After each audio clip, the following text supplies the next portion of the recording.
1,800 newly trained Afghan soldiers passing out, ready to be sent to the front line. There's an increasingly visible antagonism between Afghans and foreign forces. There's pressure to get 195,000 Afghan soldiers through NATO-supervised basic training before the end of this year.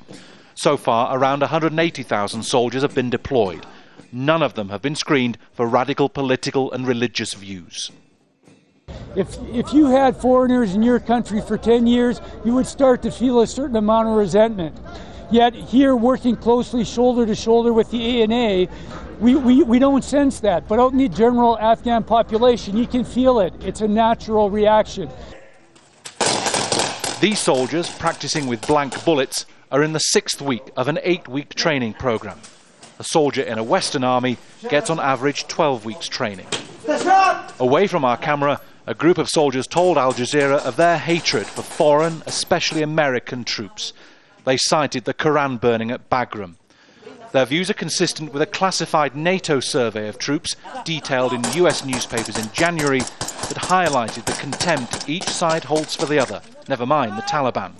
That was before copies of the Quran were burned. Since then, Afghan personnel working with foreign forces have killed 6 US service personnel. According to the Pentagon, 75% of what are called green-on-blue killings have taken place in the last 2 years. I'm sure the enemy is making a final push. It's possible it has infiltrators inside the army who are working to try and change the attitude the international community has towards the Afghan army.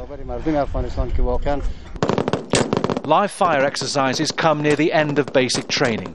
Each soldier gets 20 bullets to fire from an American M16 rifle. The Afghan army doesn't assess the psychological suitability of its new recruits, so only the officers and commanders can keep an eye on the stability of their newly armed soldiers. But off the record, one Afghan commander told Al Jazeera he's now worried about Taliban infiltration into senior ranks. He's planning background checks on all the officers under his command. This is an army where most of the soldiers are here only for the paycheck at the end of the month. Loyalty to country and government comes a distant second. Bernard Smith, Al Jazeera, Kabul.